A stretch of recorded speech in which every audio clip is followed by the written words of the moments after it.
Welcome to the REI Foundation Podcast, where we cover all the steps and strategies to make your real estate dreams a reality. Now your hosts, Jason and Peely. So do you fix and flip houses or invest in real estate or just want to get started doing so? Well, Alpha Funding has you covered with fast, flexible, and reliable service and rates starting as low as 8.99%. Fast closings, no tax documentation or bank statements required, no prepayment penalties, seasoning, or minimum draw requirements. Alpha Funding, the softer side of hard money. To get yourself pre-approved today, go to alphafunding.com or call 732-657-2014. Well, hello again, and welcome to another edition of the Real Estate Investing Foundation podcast. Happy Wednesday. Thanks for checking back in with us. Super excited for today's guest, Anna Myers. Hi, Anna. How are you? Hello, I'm great. Thanks for having me. I'm super excited to be here with you. Good, and super excited to have you. And here's a little bit more about Anna. She serves as vice president at Grocapitus, a commercial real estate investment company in the San Francisco Bay Area.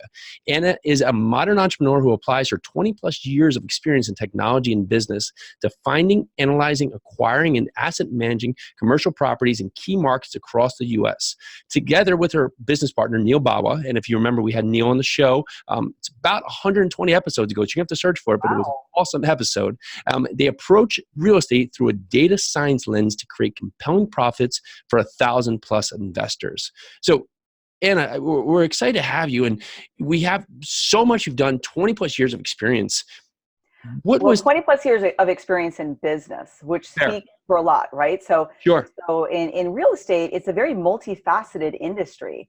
So my beginnings actually is I'm the third generation commercial real estate entrepreneur. So my grandfather was a commercial real estate maverick in Southern California. He actually began his real estate career by flipping houses in Southern California in the 40s. And he is just a go-get-'em type person. And then he built up this portfolio and amassed a very large portfolio. He started eventually buying orange groves and walnut groves and building shopping malls. So became an all-out developer. So the fabric of my life is just growing up with this large commercial real estate portfolio that my dad and his brothers helped manage. My father's also an architect and a developer. But I didn't go into commercial real estate as I was coming out. I actually went into the tech world. So I went into, I became a programmer and a systems analyst and had many years in tech. But I always knew the power of real estate because that's the foundation of my family. So when my paycheck started really getting deteriorated by taxes, I turned to real estate to solve that problem. So with your grandfather, can you recall one piece of advice that really stood out from him just building up his legacy? Well, I have to say that I was 4 when he passed. I'm the youngest grandchild, and he died fairly young. But one thing that was always passed on is it's not what you make, it's what you keep.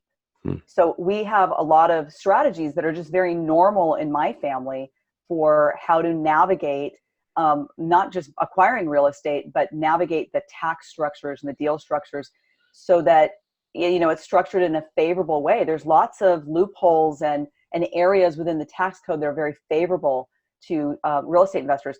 I've already done 7 1031s, which all started from acquiring from things that were passed down to me from my grandfather's estate that basically required me to jump in and 1031. So I'm not one of those people that are afraid of 1031s.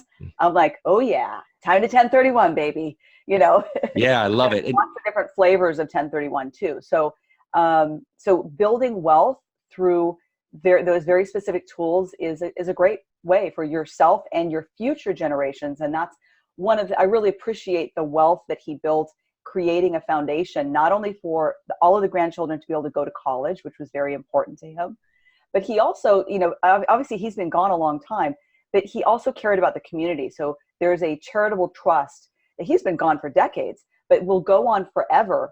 That is basically all of the income from that just gets divided yearly amongst the charities that my family chooses. And that I think speaks a lot to the power of real estate too. Not just to support our families, but to support our communities. Once you reach that level, we all have a responsibility to give back. Yeah, and if you think about that and you just look at that in the broad spectrum, I mean, that's what it's all about, right? You do as well as you can, create for your family, and then create for others. And Yeah. I mean, generations going to go by, right? So, like you said, your grandfather passed when you were 4. I mean, 100 years from now, it's still going to be what he's built, and that's just incredible. Yeah.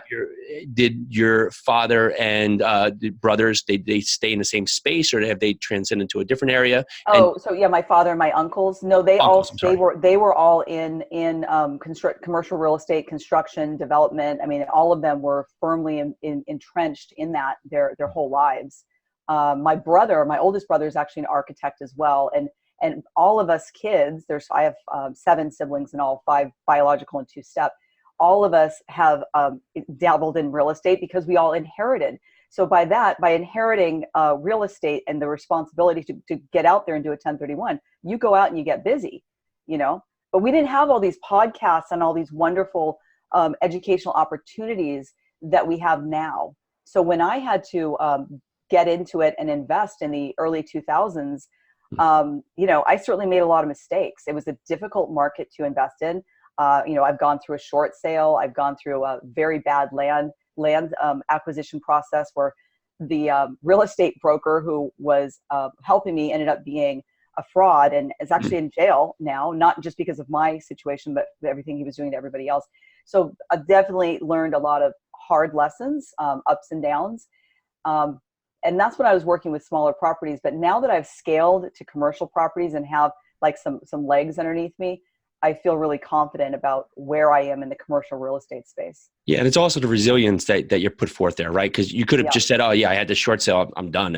Real estate doesn't work. It worked for my grandpa. It's a different era now. Worked for my dad. It's a different era now. I'm done. I'm not gonna." But you see it through and you learn from your mistakes. And I think people are worried about that mistake that could potentially happen. But you set yourself up best you can. Market dynamics. There's many things that are outside your control that, of course, could predict. Could make the project turn out different than what you anticipated. But you have to hang in there because ultimately, if you look at it for the course of history, it continues to be the way that people really accelerate their wealth and their growth and really be able to give back. So you went from tech into real estate. What was the advantages you were able to use from the tech space that maybe the average investor who jumps into the commercial space is missing?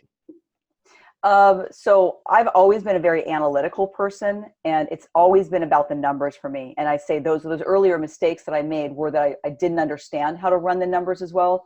And I didn't understand how to search for markets as well. I live in California, so all of my investing other than my primary home has always been out of state.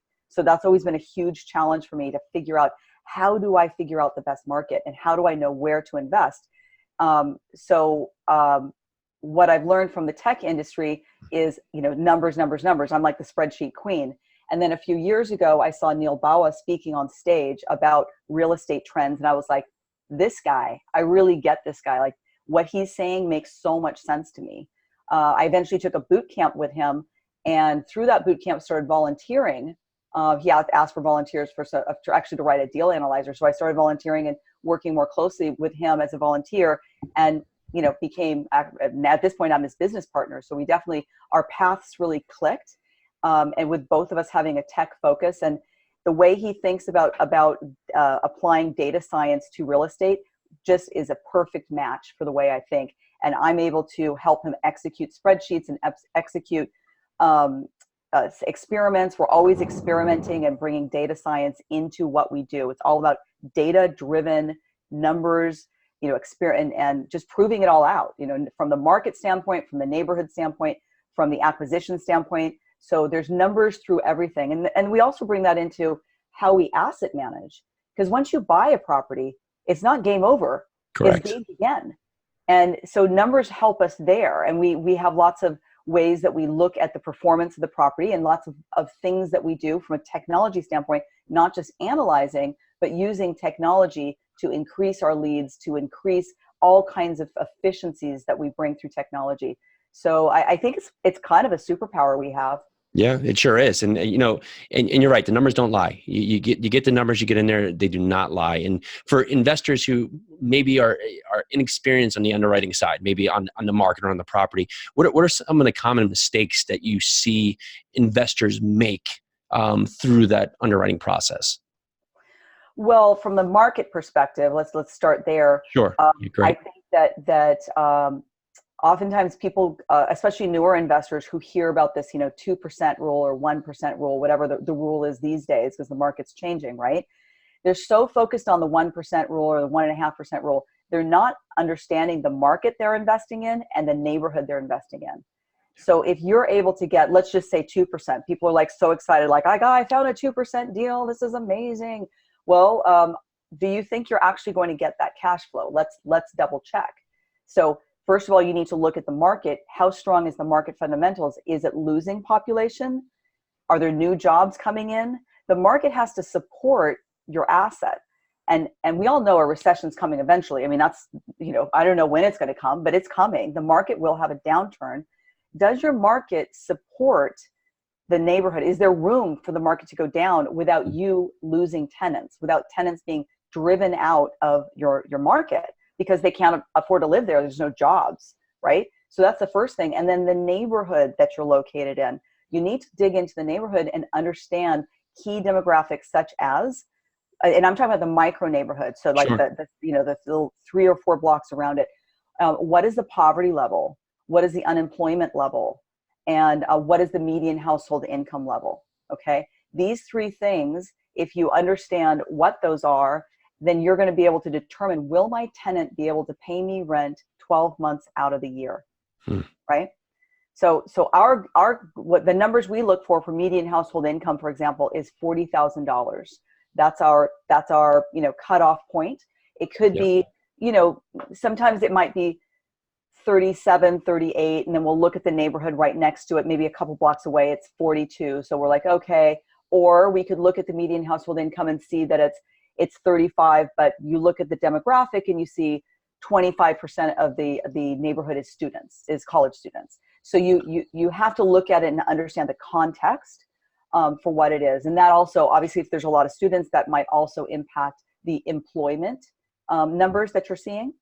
But all of these things are very critical to understand where you're investing and what is the potential of the market supporting you and getting paid 12 months rent out of the year, because it's very expensive when your tenants can't afford to pay you rent and you have to evict. First of all, what is the eviction laws in your market? You need to understand that, and how long they can potentially live there in your unit without paying you rent. What is the cost of getting them out, right? Some cities and counties are much better than others. So in some states, I should say, landlord-friendly states, and then within the state, which counties work faster. I'll give you an example. We're in Georgia. We have 3 different, we have 2 in Atlanta and 1 in Dalton, Georgia. These are all apartment buildings, value-add apartment buildings. And the 2 in Atlanta are in DeKalb County. And the 1 in Dalton, I can't remember the exact county it's in, but it's far enough away that it's a different county. So same state, same eviction laws. But if we need to do an eviction in DeKalb, it takes 90 days between the start of filing eviction to when the sheriff actually gets out there and removes them from the premises. Okay. If they play the game that long. In Dalton, Georgia, it's like 2 weeks. So again, you can't just say, oh, I'm in a landlord-friendly state. Look into the county, find out what the county is, because that's 90 days of lost rent. Yep. And you talked to so many key points right there, but that's exactly right. And you just mentioned, just because the state is tenant friendly doesn't mean that everybody's going to move in the same pace. Every department is fully funded and has the available resources to be able to do it. And when you look at that from the capacity of it, your biggest cost is really just having the downtime when the tenant's going out. You have to turn the property, and now you have to lease it and get it back up. And if you're going to find that you're going to be doing this in a downturn, what's your stress test? What can you do with rent growth? If you're at negative rent growth, is that going to sustain? And can you afford just to not really be pushing rents? And hopefully, can your tenants afford just to stay in there? I mean, just absolutely great points. And the 40K medium income, for that, are you basing that again now, of course, on what available house sales are around there too? Is that a key point for you? Available house sales, we do look at what the houses are worth around there, but remember, we're commercial real estate, so we're apartment buildings. So, we're looking at it. What we want to see related to housing is we want to see an increase in the appreciation of housing between the year 2000 and the year 2016. we want, depending on what market, I think it's 20% appreciation is what we're looking for in that space. So yes, we do look at it because we want a market that is appreciating for sure. So that is a big one. I'm just double checking. Oh no, it's 40%. Median house or condo value between 2000 and 2016. If we're using citydata.com, you want to have 40% appreciation in the median house or condo value. If you've got that, you've got a city on the move. Yeah, that's great points. Yeah, we'll look at it sometimes from a standpoint of, can our tenant jump out because houses are so cheap and get into a house right in the area because houses are so neglected? And that's probably not the area we want to be in, especially if we're going to be in an area with less than $40,000 median household income. Ideally, it just may not warrant the best tenant either, unfortunately. You may have more crime and other data points. They can't afford, if you're in an area where the median household income is $28K, they can't afford to pay you rent 12 months out of the year. I mean, let's not hold it against them. The numbers are right there. So by using specific tools, you can simply choose a different neighborhood. I'm not saying you have to go to an entirely different market, but you need to understand your micro neighborhood when you're looking at your assets so that you are best positioned to actually receive the income that your underwriting says the projections that you're saying are true, are more likely to happen, I should say. Love it. And how is your underwriting now best being used to safeguard, to the best of your ability, a correction at some point? Alpha Funding Solutions offers creative financing tailored to your individual needs. Whether you're fixing and flipping distressed properties or building ground-up construction, Alpha offers flexible financing to get the job done. With no minimum draw requirements, no prepay penalties, and no seasoning requirements, borrowers can create a construction loan that best suits their individual needs. Everything at Alpha is done in-house, from the sales force to underwriting, construction management, and draw payouts. The team at Alpha works as a unit to best serve their happy family of over 1,000 borrowers. Experience the Alpha difference today. Visit www.alphafunding.com or call 732-657-2014. Again, that's alphafunding.com, and the number is 732-657-2014. There's nothing to lose and everything to gain. Alpha Funding Solutions, the softer side of hard money.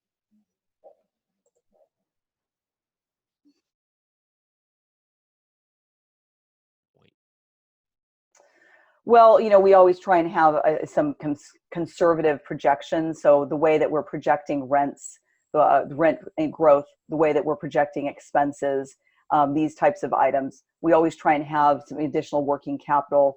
So, but I also want to go back to, and I know I'm always talking about the market, but certain markets are going to just fare a lot better. Not all markets are equal in where they are in the recovery process. So it's not a given that the entire United States is going to experience a recession in the same way. We didn't experience it the same way last time. If you look at Dallas, they hardly had any downturn in their housing versus in the 2008, 2010.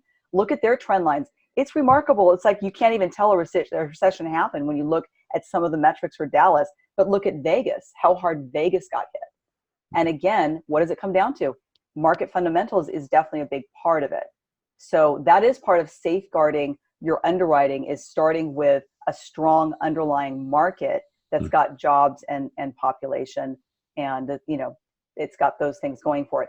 We try to find markets where we feel there's 5 or 10 years growth going into it, and then like for example, there's a market called St. George, Utah that we're very, very enamored with. We like Utah overall. First of all, we're big fans of Utah.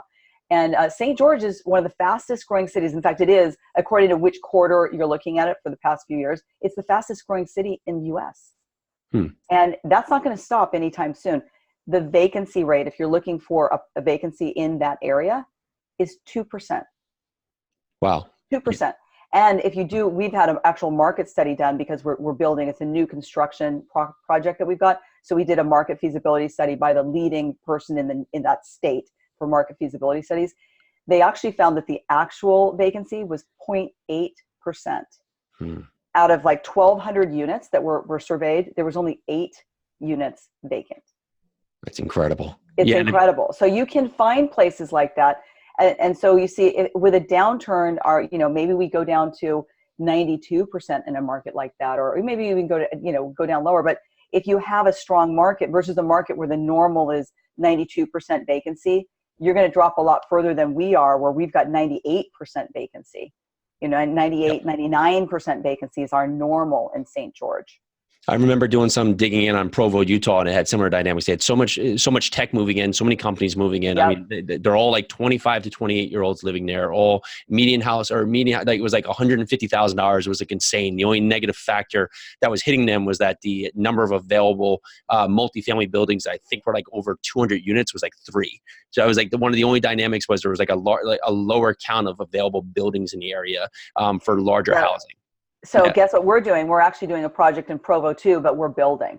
So we actually have a project in an opportunity zone that's a multi-phase project. We love Provo. And that project is right. The other thing that's great about Utah is the transportation that the state has committed to. These are things you want to look for at a market. You want to look for the state, city, and county committing to development and committing to being business friendly. So the state has put a lot of money into the train, I think it's called the Frontliner or Front Runner, the 80 mile per hour bullet train that runs up and down Utah.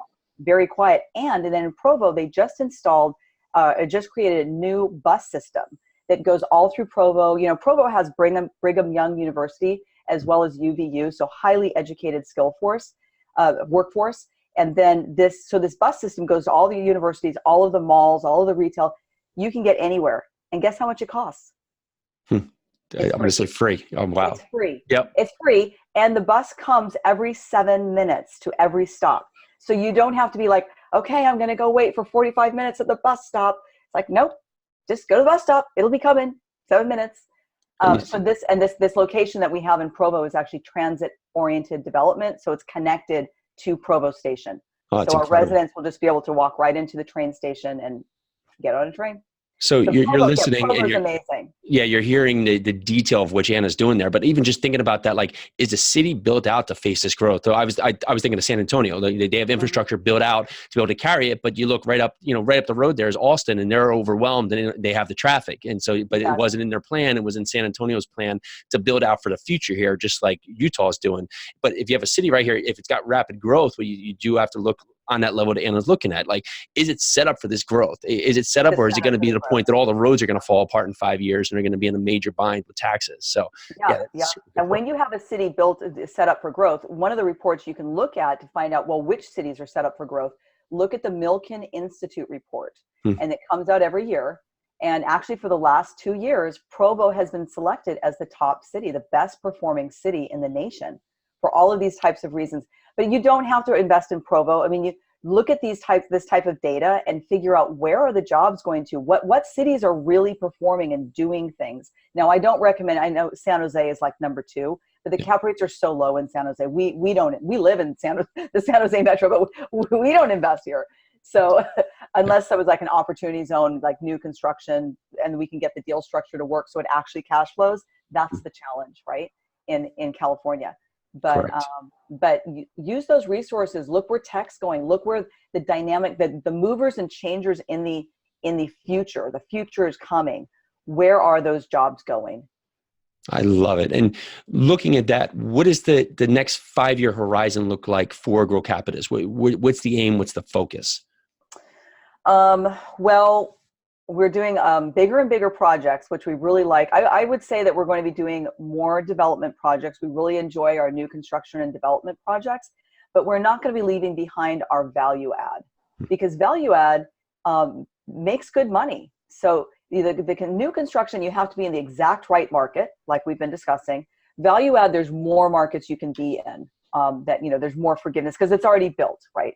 Sure. So I think that we'll be, we just closed 8 deals in the last 12 months, 1,300 units. So I easily see us doing that again in the next 12 months, maybe even 10 deals in the next 12 months. So we're growing really, really fast. And, but we're also looking to protect from the recession and what will be our moves in the recession. So that will be, your question about what are we doing in the next 5 years, we will be pivoting according to what the economy is telling us. We not only track the micro data of neighborhoods and markets, we also track the macro data of, the major indicators to try and really be aware of what's going on. And speaking of the major indicators, what about those interest rates, huh? Yep. It's a pretty interesting environment out there. Yeah, I mean, we've got some great things going for us in the economy right now. So I know that there are some shaky things happening, but so many good indicators right now at the same time. So I don't feel like the party's going to stop immediately. I mean, the trade wars are definitely a risk that's affecting us, but so many good things going on with all the other indicators. We're in amazing shape in so many meaningful ways. So doing 8 projects over the last 12 months, is there, what are some of the metrics? Like, is there return metrics that you're focused on? What's the focus to give a green light for a project? Well, all starts with the market and neighborhood. So let's put that aside because we've talked about it. And then it depends on the asset class. If we're talking about value add. Yeah, we'll stay with value add multifamily. Sure. The value add multifamily, if it's a C class, then we're hoping to, if it's a 5-year project, we're hoping to double our investors' money in 5 years, deliver as close to 9.5% cash on cash as possible. If it's a B class, that is a less risky asset. So, and there's less cash flow to be had in those assets. So we might be delivering more like 8.5%, 8% cash on cash. The cash on cash might be lower, and we might be talking about, instead of doubling the money, 1.8 times the money. But we really always are striving for that double your money or triple your money in 10 years. So double in 5, triple in 10. If we can get there, that's our Goldilocks zone for every investment. Sometimes with a B investment, you can get there as well because of the appreciation that the market will be experiencing, and not the market, but the way we'll be able to force appreciation and the interplay with cap rates. So that's a golden mark for us, double and triple. And so this has been highly beneficial for so many out there listening to the show. For you being most productive with your day, is there anything that you set up in your daily routine to really allow you to be able to conquer so much data in a day and not get just overwhelmed with spreadsheets in front of you? Well, I'm really big about exercising. I get up very early and walk the dog, and I make sure I get my exercise in. Otherwise, I do not think I would be sane. It really helps me focus, to be able to sit down at the desk all day and I've got 3 screens around me at all time. We work in a very fast-paced environment. We have a team of 9 virtual assistants in the Philippines, as well as our local team members, which is numbering about 4 or 5 right now. So very fast-paced environment. Neal Bawa is no joke for a business partner. Let me tell you, we are all about it. So so many things happening all the time. So I've got to stay hydrated. It's like I've got to prepare for a marathon every day. Get my workout in. Stay hydrated. We have very long days because I'm usually teaching webinars or hosting webinars or speaking at meetups at the end of the day. So we're growing very fast because we're putting in the work, and we're enjoying it. And I think what you just said right there is we're growing really fast because we're putting in the work is the words that need to resonate for people, because everybody wants the growth, but you gotta do the work. You gotta put the work in, and it's long hours, but if you love it, that's awesome. So good for you, Anna. This has been awesome. Thanks so much for coming on the show. Thank you, Jason. It's been amazing being here with you, and nice to get to know you. Good. So for people that want to reach out, hear more about you, hear more about Grocapitus, some of the webinars, what would be the best place to reach you? Well, Grocapitus.com is where we have our investors, where you can look at what's happening with our deals and deals that we have coming up.